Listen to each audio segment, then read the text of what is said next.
আসসালামু আলাইকুম ভিউয়ার্স। আজ একটি মজার জিনিস তৈরি হবে। দেখতেই পাচ্ছেন ডুমুর। ডুমুর দিয়ে ভর্তা তৈরি করব, কিন্তু সেই সাথে একটু হাতের কারুকার্য করব, অর্থাৎ ডুমুর দিয়ে ডুমুরের পাখি তৈরি করব। গাছ থেকে ডুমুর পেড়ে আনা হয়েছে, এখন এই দিয়ে নানান কাজ চলছে।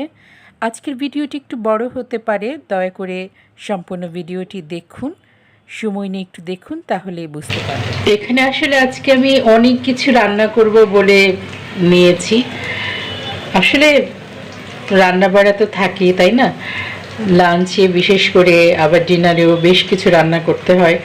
তো অনেক কিছু সরঞ্জাম রেডি করে নিয়েছি, রান্না করব। আলু করলা দিয়ে, টমেটো দিয়ে, শিং মাছ দিয়ে ঝোল করব। আরেকটি মাছ, ভাটা মাছ দিয়ে টমেটো আলুর ঝোল হবে। ফড়ি মাছ রান্না হবে। এই যে শিং মাছ, এটা হচ্ছে ভাটা মাছ, বেশ বড় বড় ভাটা মাছ টুকরো করে নিয়েছি, এটি ঝোল হবে। আলু টুকরো করে নিয়েছি, এখানে তো টমেটো দেখালাম। করলা আলু টুকরো করে নিয়েছি। আর চুলা অলরেডি রান্না বসিয়ে দিয়েছি, রান্না চলছে আমার। কিন্তু যে জিনিসটা আমি বলতে চেয়েছি তা হচ্ছে, এইসব রান্না তো করব, ওগুলো হয়তো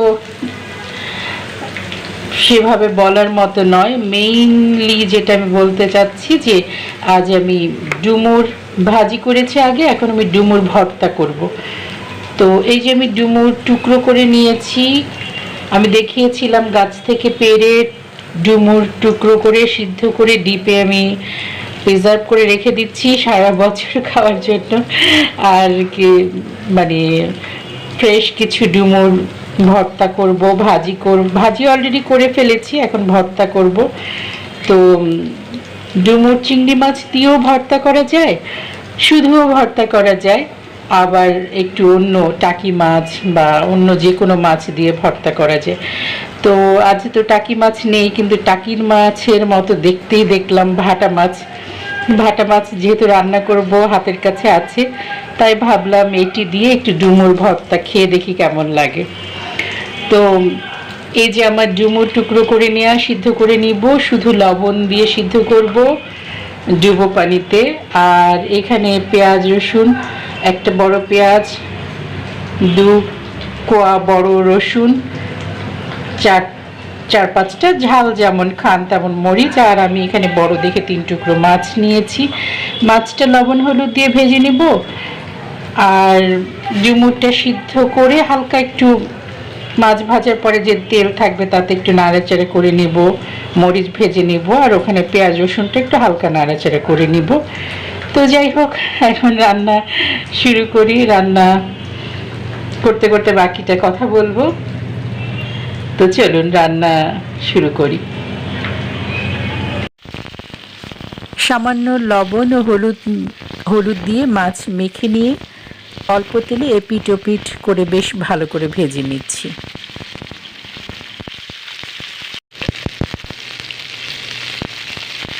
মাছ ভাজা হয়ে গেলে পাশে একটু সরিয়ে রেখে ওই একই তেলে মরিচ এবং পেঁয়াজ রসুন ভেজে নিচ্ছি। পেঁয়াজ রসুন হালকা ভেজে নিয়ে আমি তুলে রাখলাম। এবার মরিচটা ভালো করে একটু কালো করে পুড়িয়ে নিচ্ছি, মানে ভেজে নিচ্ছি। মাছ ভাজা হয়ে গেল, মরিচও ভাজা হয়ে গেল। এবার ওই তেলেই সিদ্ধ করে রাখা ডুমুরটা একটু নেড়ে চেড়ে নিচ্ছি। এবার পেশাপিশির পালা।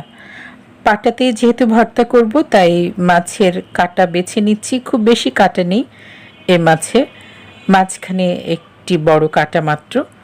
কাটা ফেলে নিয়ে এরপরে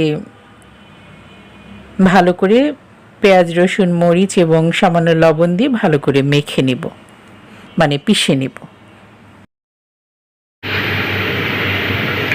ডুমুরে লবণ দিয়ে সিদ্ধ করা মাছেও লবণ আছে, সেজন্য আমি খুব অল্প একটু লবণ দিচ্ছি। এটি আসলে হাতেই চটকে নেওয়া যায়, তারপর একটু পিষলে একটু মিহি ভাব আসে আর একটু ভালো লাগে। আর ব্লেন্ডারও করতে পারেন, যারা পাটা শিলপাটায় নেই বা পছন্দ করেন না ব্লেন্ডারে ব্লেন্ড করতে পারেন। এরপরে মশলা থেতো করার যে হামান দিস্তা বলা হয় যেটা, সেই থেতো, সেই কাঠের হোক স্টিলের হোক, সেটাও করতে পারেন। তো সে যাই হোক, যার যেমন পছন্দ সে সেভাবেই করে ভর্তা করে খাবেন। আমাদের ডুমুর একটা ফেলনা জিনিস মনে করি, অনেক সময় আগাছালোভাবে আগাছা হিসেবে এখানে সেখানে পড়ে থাকে, কিন্তু এটি যে আসলে এত মজাদার সেটি আমার আসলে দেখানোর মূল উদ্দেশ্য। তো চলুন এখন পিষে নেওয়া যাক।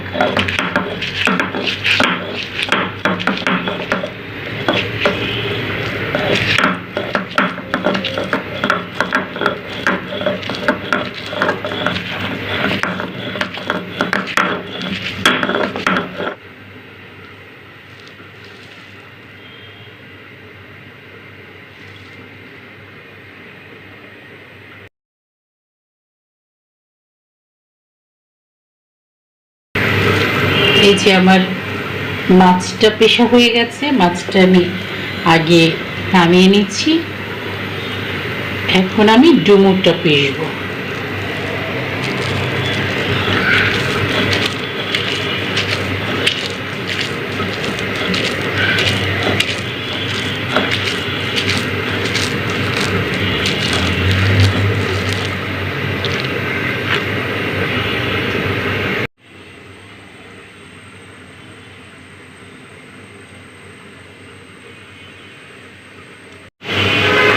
যে ভর্তাটা হয়ে গেছে ওটাও পেশা হয়ে গেছে। এটা এখন আমি একটু লবণ আর একটু লবণ মিশিয়ে এবার একটু সরষের তেল দিয়ে নিচ্ছি।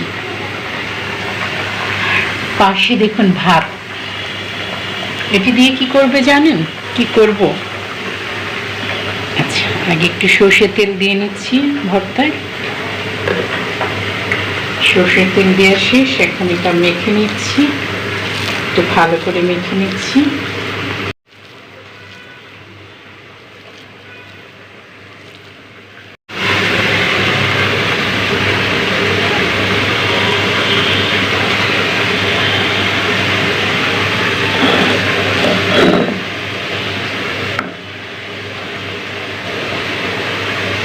এটি কি করছি জানেন? ছেলেবেলার কথা কি কারো মনে আছে? আমি আসলে পাটায় কখনো পিষে ভর্তা করিনি, আমার মনে হয় এই প্রথমই করলাম, বা হয়তো কখনো করেছি, আমার কবে করেছি আমার মনেই নেই। আসলে মায়ের কথা খুব মনে পড়ে, আমার মা খুবই ভালো ভর্তা বানাতেন। আর ভর্তা বানানোর পরে পাটায় মেখেই তো মূলত সব ভর্তা মাখতেন, এরপরে এই যে পাটায় ভাতটা পিষতেন, এভাবে একটু আলতোভাবে নাড়াচাড়া করে এভাবে লোকমা গড়ে খেতে দিতেন। সত্যি আজকে ভর্তা করে করতে গিয়ে মায়ের কথা মনে পড়ল। তো আশা করি আপনাদের ভালো লেগেছে, আপনারাও স্মৃতি কাতর হয়ে পড়েছেন। আপনাদেরকে তো এভাবে খাওয়াতে পারছি না মায়ের হাতের মতো, তো আপনারাও করে খাবেন। ডুমুর আসলে কতটা সুস্বাদু, এই যে এটা যে কতটা সুস্বাদু হয়েছে আপনাদেরকে আসলে বোঝাতে পারবো না, বলে বোঝাতে পারবো না। তো আশা করবো আপনারা খেয়ে দেখবেন, আর এরকম সাথে পাটায় মাখা একটু ভাতও খাবেন।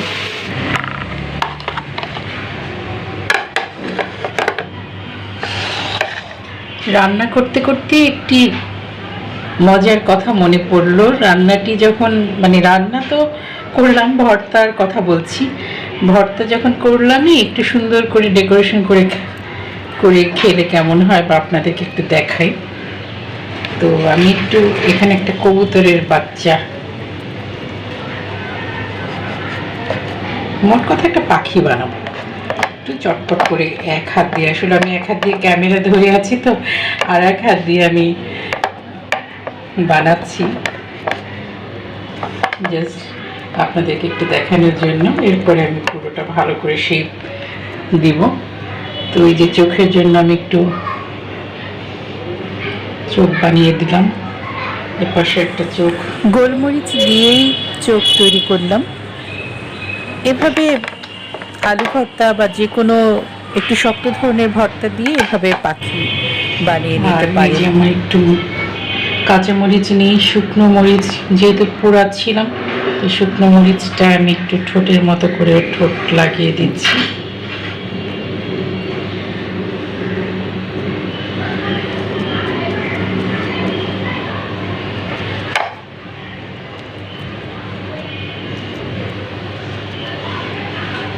তো যাই হোক, আর একটু সাজিয়ে গুছিয়ে তারপরে আপনাদেরকে আমি দেখাচ্ছি।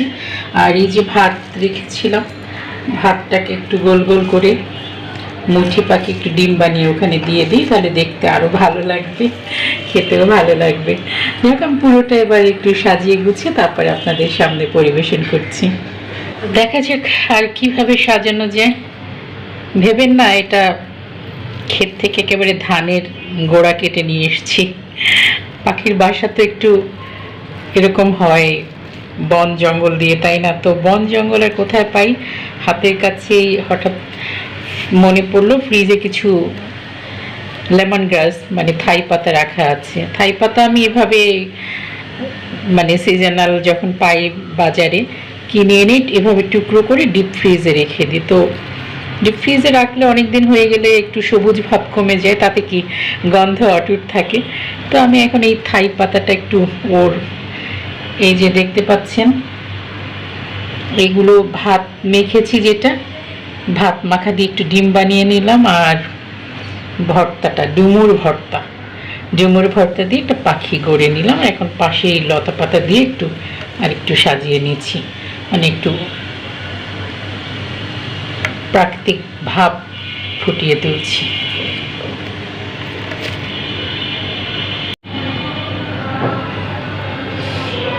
তো যাই হোক, এই হলো আমার ডুমুর ভর্তা দিয়ে পাখির বাসা। পাখি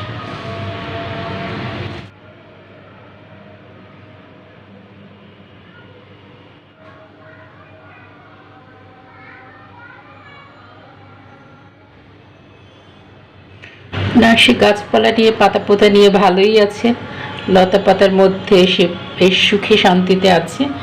এখন তাকে খাওয়া দাওয়া করা হবে, তো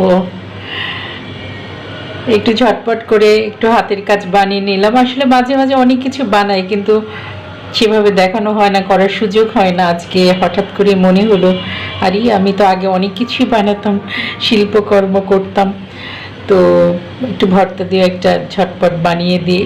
এভাবে করলে আসলে একটু অ্যাট্রাকটিভ হয়, যে কোনো অনুষ্ঠানে ভর্তাটাকেও সুন্দর করে প্রেজেন্ট করা যায়। বাচ্চারা এবং অতিথি যাই বলেন সবাই আকর্ষিত হয়ে খায়। তবে দুহাত দিয়ে চটকাইনি, কিন্তু এটা নিশ্চিত এক হাত দিয়েই বানিয়েছি।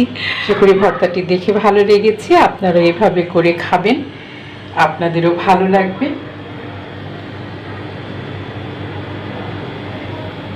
তো আমার ডুমুর ভর্তা দিয়ে পাখি, আসলে ডুমুরগুলো সব কেটে সিদ্ধ করে ফেলেছি, না হলে আজকে কিছু জ্যান্ত মানে তাজা ফ্রেশ ডুমুর পাশে রাখলে আর একটু ভালো লাগতো। তো এ পর্যন্ত সবাই ভালো থাকুন, সুস্থ থাকুন, খোদা হাফেজ। ও হ্যাঁ, যেতে যেতে বলি, এত কষ্ট করলাম, একটু লাইক কমেন্টস পেতে পারিতে, তাই না? কেমন হলো জানাবেন কিন্তু। আর আরও ভিডিও ভালো কিছু পেতে কমেন্টস করে বলবেন, সেভাবেই আনবো।